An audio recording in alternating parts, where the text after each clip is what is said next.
Hello friends, कैसे हैं आप लोग।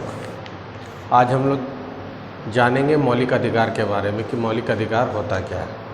ये जानना हमारे लिए बहुत ज़रूरी होता है कि हमारे अधिकार क्या हैं। अक्सर ऐसा होता है कि हमारी जो रोज़मर्रा की ज़िंदगी है उसमें हम देखते हैं कि हमारी जो है झड़प कभी पुलिस वाले से हो जाती है, कभी ट्रैफिक सिग्नल पे हो जाती है, या कई दफ्तरों में हम जाते हैं, हमारा काम नहीं होता, या हमें किसी काम से रोक दिया जाता है किसी बहाने से।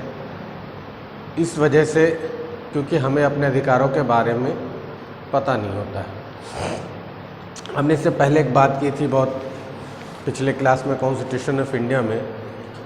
तो कॉन्स्टिट्यूशन ऑफ इंडिया यानी भारत के संविधान में एक अध्याय फंडामेंटल राइट्स है जिसको मौलिक अधिकार कहते हैं। मौलिक अधिकारों के तहत भारत के प्रत्येक नागरिक को वो सभी अधिकार प्राप्त होंगे जो भारत के संविधान में लिखे गए हैं, जिसको हम कहेंगे फंडामेंटल राइट्स।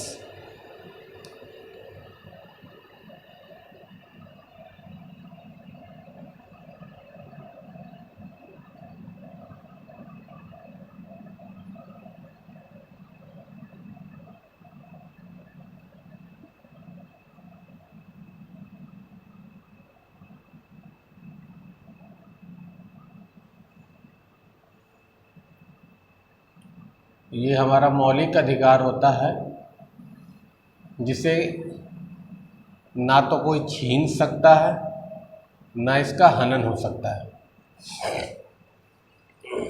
अब सबसे बड़ी चीज़ ये होती है कि हमारे अधिकार क्या हैं, ये हमें पता नहीं होता है। तो देखेंगे सबसे पहले कि हमारे अधिकार क्या हैं। तो सबसे पहले देखेंगे हमें अधिकार ये प्राप्त हैं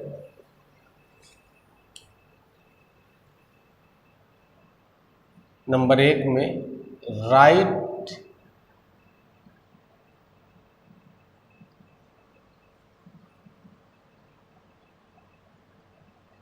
टू इक्वालिटी,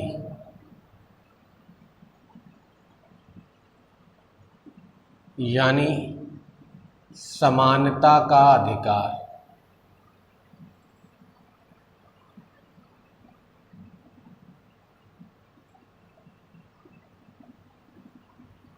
भारत का प्रत्येक नागरिक आपस में बराबर है, उसको समान अधिकार प्राप्त है, चाहे वह किसी भी धर्म, विशेष जाति, लिंग, किसी भी संप्रदाय से ताल्लुक़ रखता हो, उसको समान अवसर प्राप्त हैं भारत के संविधान के अंतर्गत। दूसरा हम लिखेंगे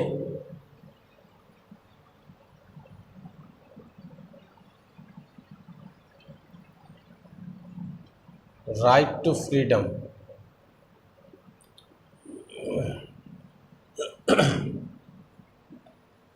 यानी स्वतंत्रता का अधिकार।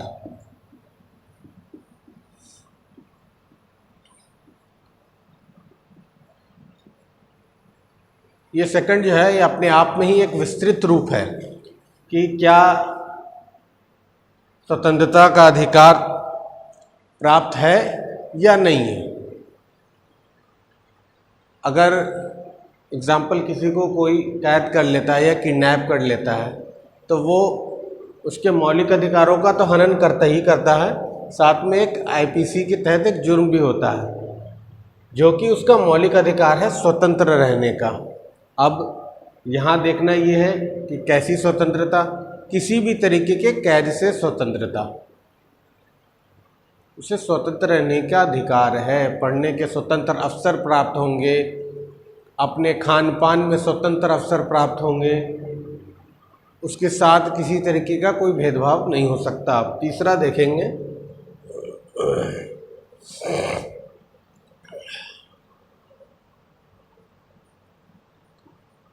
राइट अगेंस्ट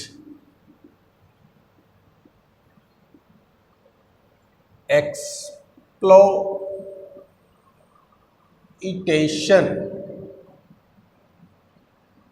जिसको हम कहते हैं शोषण के विरुद्ध अधिकार।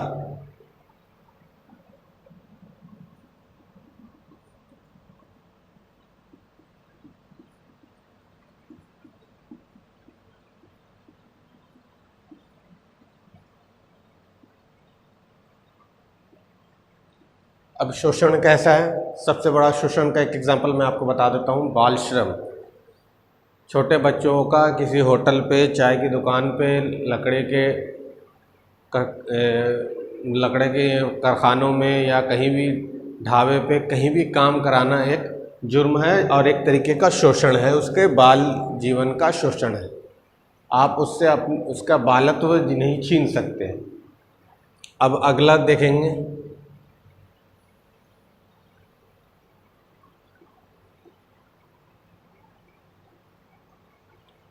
Freedom of religion.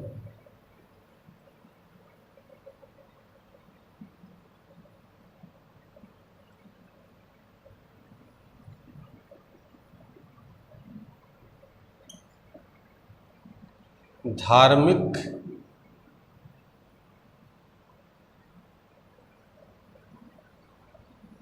स्वतंत्रता का अधिकार।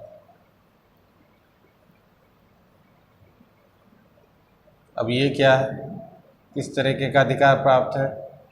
भारत एक सेक्युलर डेमोक्रेटिक कंट्री है जिसका सेटअप ऐसा है, ये कोई किसी भी धर्म या किसी विशेष जाति से है, वो अपने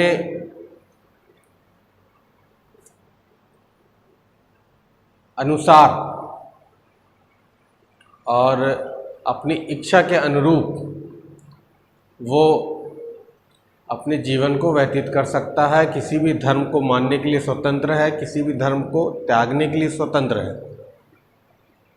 अब भारत के संविधान ने जब ये 4 अधिकार आपको दिए हैं तो इन चारों अधिकारों के बारे में आपको पता होना चाहिए। अगर आपको पता नहीं है तो आपका शोषण तो होगा।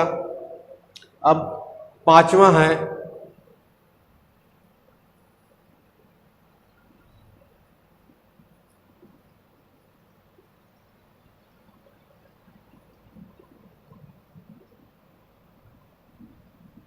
Cultural and social rights.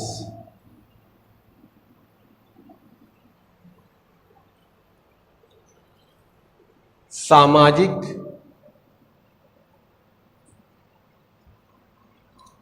एवं सांस्कृतिक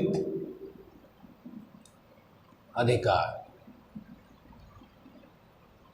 अब आप देखेंगे भारत एक ऐसा विभिन्न देश है जहाँ तरह तरह के भांत के भाषा के, संप्रदाय के लोग हैं, विभिन्न तरीके के खान पान देखने को मिलेंगे। और आप ये देखेंगे कि इन लोगों के खान पान में, रहन सहन में बिल्कुल अलग। अगर आप 500 किलोमीटर, 1000 किलोमीटर भारत के किसी भी क्षेत्र में भ्रमण करने जाएंगे तो वहाँ की बोलचाल, भाषा, रहने का, खाने का, पीने का तरीका बिल्कुल कुछ ना कुछ अलग आपको ज़रूर मिलेगा। इसी तरीके से पूरे भारत में आप कहीं भ्रमण करने जाते हैं तो कहीं भी एक जैसा आपको नहीं मिलेगा। इसलिए भारत के संविधान में कल्चरल एंड सोशल राइट्स रखा गया है ताकि इंसान अपने सांस्कृतिक एवं सामाजिक अधिकारों का पूर्ण रूप से इस्तेमाल कर सके, उसे अपने सामाजिक और सांस्कृतिक अधिकारों का पता हो और साथ ही वो इसको करने को स्वतंत्र हो।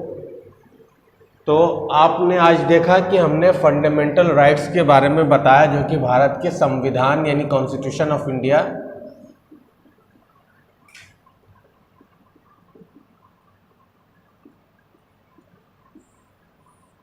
जो कि 22 पार्ट में डिवाइड किया गया है और ये तीसरे पार्ट में है, 3rd पार्ट। ये बहुत ही इम्पॉर्टेंट पार्ट है, ये जानना बहुत ज़रूरी है। जो लॉ स्टूडेंट हैं उनके लिए तो बहुत इम्पॉर्टेंट है, जो लॉ स्टूडेंट नहीं है उनको ये जानना ज़रूरी है कि उनके अधिकार क्या हैं। आज के लिए बस इतना ही, अब अगले सेक्शन में मिलेंगे, तब तक के लिए धन्यवाद।